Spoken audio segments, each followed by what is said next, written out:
promise not to go through For sure, yeah. I'm sorry I didn't see that. Ladies and gentlemen,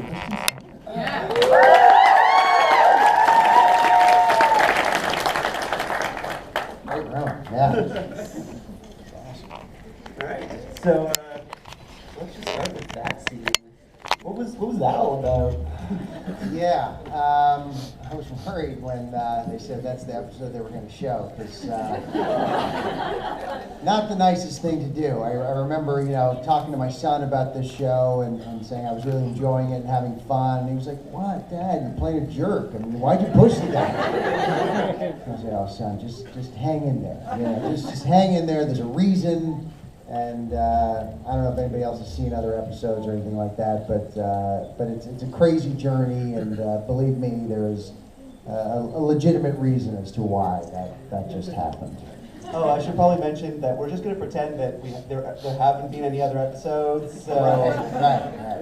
So I'm sure nobody hacked it in here. Right. It's not the kind of thing we would encourage these kinds of events. No computer literacy here. That's right. Speaking of that, I mean, have you followed the conspiracy theories? Have you seen? Do you go on Reddit? I really haven't. I mean, we made the show and finished it. I guess a couple months ago now, and I've just kind of. I think for Rami, I mean, the emotional journey that he goes on. As far as Elliot is concerned, I mean, he really went through it, and we both just went through a lot while making it. So we've kind of just taken a break from it, And now that they're all out there, I think he and I will sit down at some point together and just watch them all straight through. So you haven't seen them? I haven't seen them. No.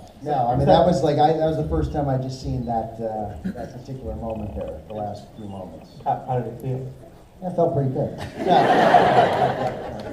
Felt good walking in here, and I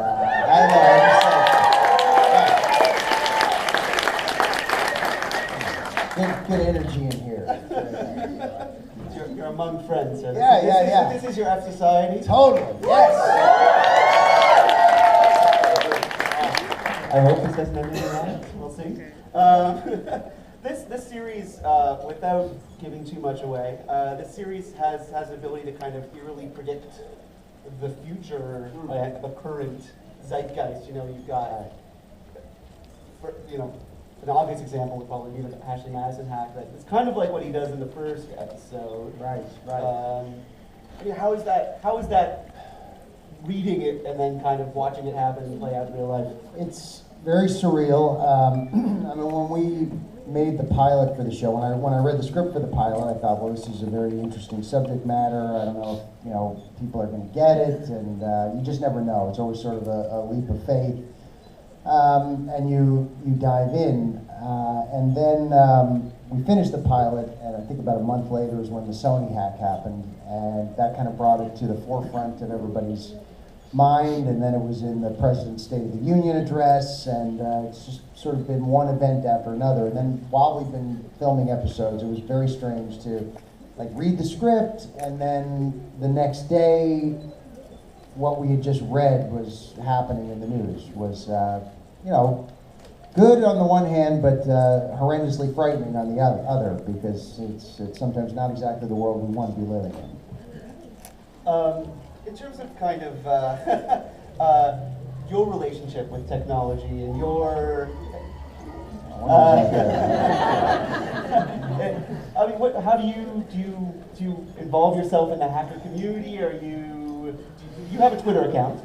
Yeah, I do. I have a Twitter account. I'm working on that. I'm not great at it. You really have to be able to formulate sentences and spell well, and I'm just so afraid of. No, you don't. No, you don't? Okay, all right. So I'm just going to keep working on that. But yeah, when I read the script for this, there were definitely a lot of terms that I did not understand. So I went and Googled a lot of them, and was going to be prepared and really impress everybody with my extensive knowledge. And then by the time we came to shoot the scene, all the terms and technology and data that I had learned in my brain needed to be updated again. It's a constant, ever-evolving process. You came in asking where the Betamax is, and you were like, no, that's right. That's right, yeah, you're way behind. With this kind of anarchist bent that this series has, you've done this kind of thing before. Do you find yourself attracted to kind of anti-disestablishment projects? I mean, it's definitely not an intentional thing, but yeah, you're right. I mean, I have certainly had my opportunities to play my fair share of anarchists, and Sam Esmail talked about it, the creator of the show, and he's talked about Pump Up the Volume.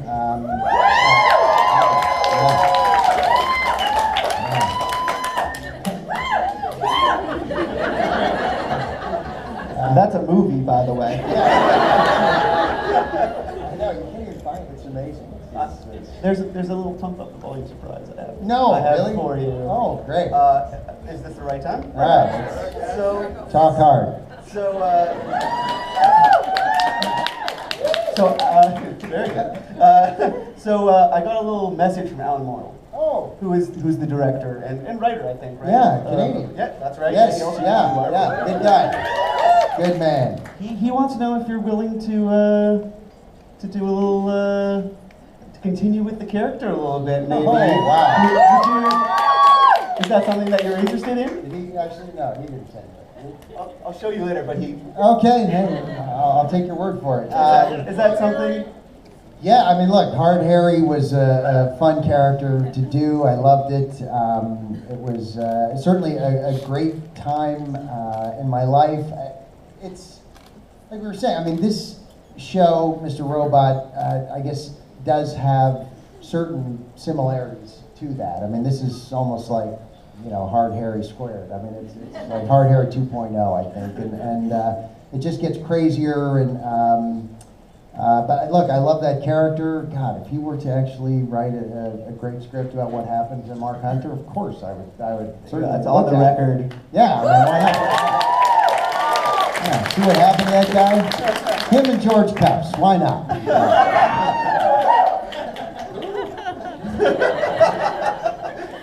Since we're talking about other projects, you appear as kind of yourself on Archer.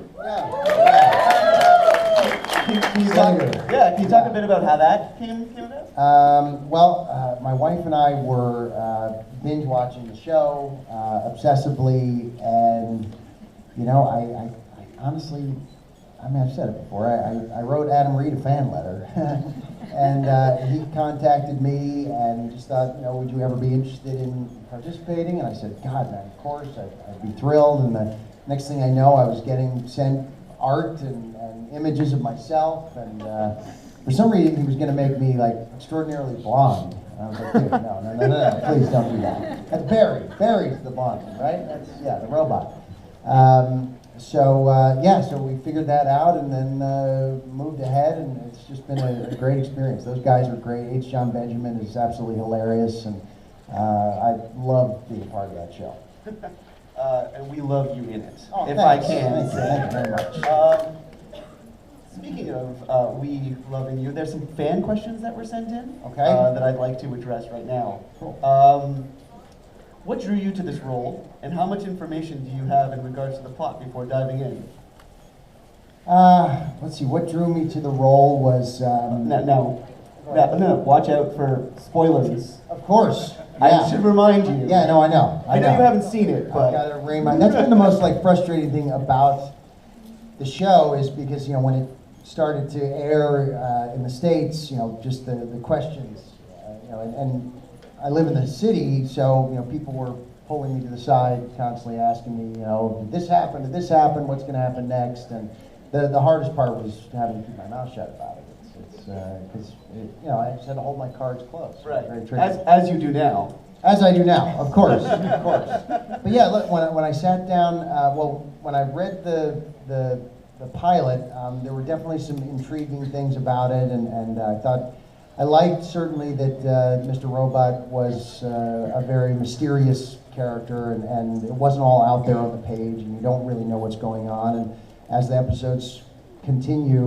Little breadcrumbs are sort of thrown out there, and that made it extraordinarily intriguing. I had specific questions for Sam Esmail as to who this guy was. I thought that'll probably help me to play the character a little bit better, and he gave me some answers that I thought were even more intriguing, and told me some deeper insights into things that were going to be happening in the future, and just how all these characters kind of work together, and I got very excited. That was it. So I did go in there with a bit of knowledge, and I think it made it helpful to play some of the scenes. Why do you think, you've done a couple of other television series, why do you think this one in particular took off? Wow. It's a great question. It's certainly an intriguing subject matter. I think Rami Malek is a phenomenal talent. God, to work with somebody as professional and as committed as he is. He's so completely devoted to Elliot, and he's great. So it's fun to watch him. It's fun to work with him. It's fun to be around him. And our relationship started. The first scene that we did together was the one on the Ferris wheel, and they just threw us into that cage for 8 hours on the first day, and it gave us an opportunity to sort of find out how we work together, and how we got along, and we shared a lot of the same points of view about things, and neither one of us take ourselves too seriously, so it's great. That's awesome. Another question from the audience. What was your favorite scene to perform from episodes 1 and 2? Just a little brackets there. The fun stuff is really coming, but favorite scene, well, like I said, the Ferris wheel scene was fun. Getting to shoot at Coney Island, of course, is great, because it's a fun place. The city is amazing, and so Coney Island, the Ferris wheel, shooting those scenes with F Society. You know what? I have enjoyed them all. They've all been fun. The whole thing is good. The whole thing is good. So, on the opposite end, have there been any challenges that you had to overcome as an actor for this role? Let's see. There's definitely things that come later down the line that I would. That was the thing. Getting to be a part of a show where you sit there at the read-throughs, and people don't know what's going to happen, and just to be in the room, sort of knowing what's coming, and to watch people's reactions in there was great. I loved all that. So those were fun moments. But yeah, there's definitely been locations that we've had to go to that have been somewhat intimidating and very big and very distracting. So that kind of made me a little nervous. But I'm sort of at this place now where I feel the fear and do it anyway.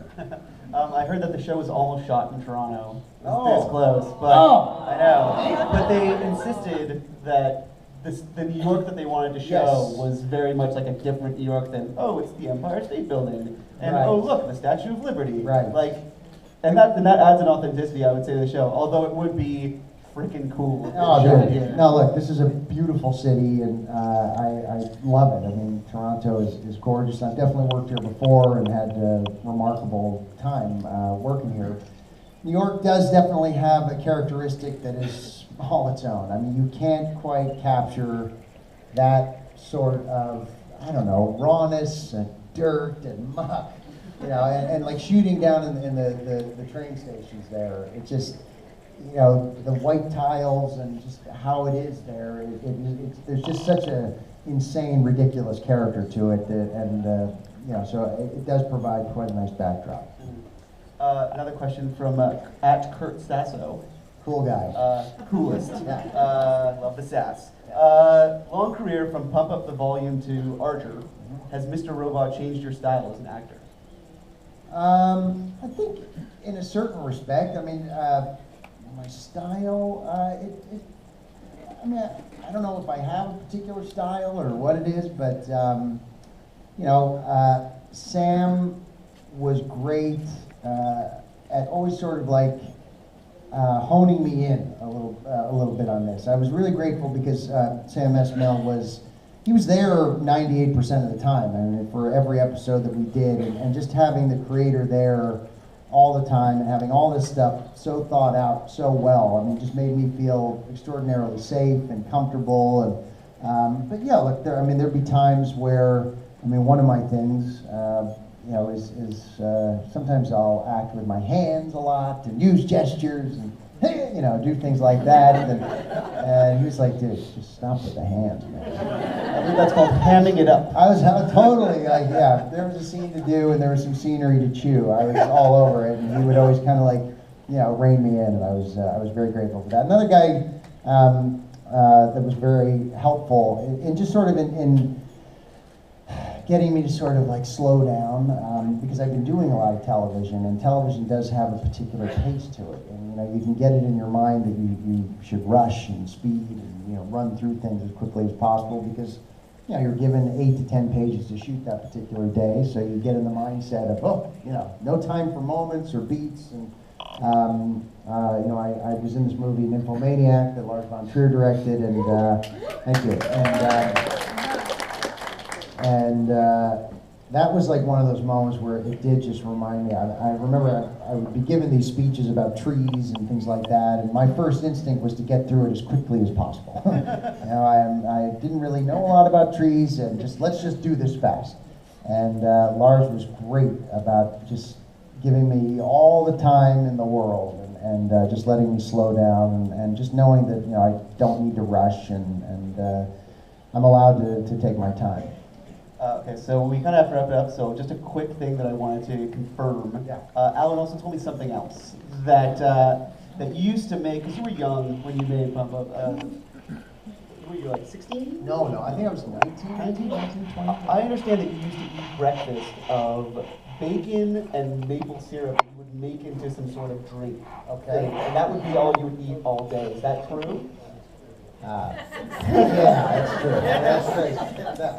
They were heady times, anybody? Yeah, I don't know what he's talking about there, but that's Alan. I mean, he's a hilarious character, and look, I would certainly love to work with him again, and yeah, I would make that shake for him. Awesome. Well, everyone, please. No, I'm not. What? No? No. No. Anything else? I mean, this is like Shangri-La here.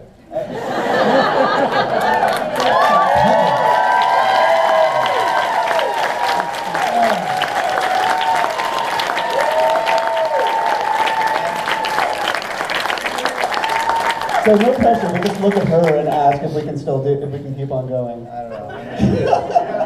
I want to stay. All right. Well. Anything else? Anybody else got it? We have to. Oh, come on. I'm so sorry. I mentioned But just let him bask in this. Just for our buddy here. Just give him your best right here. Thank you very much.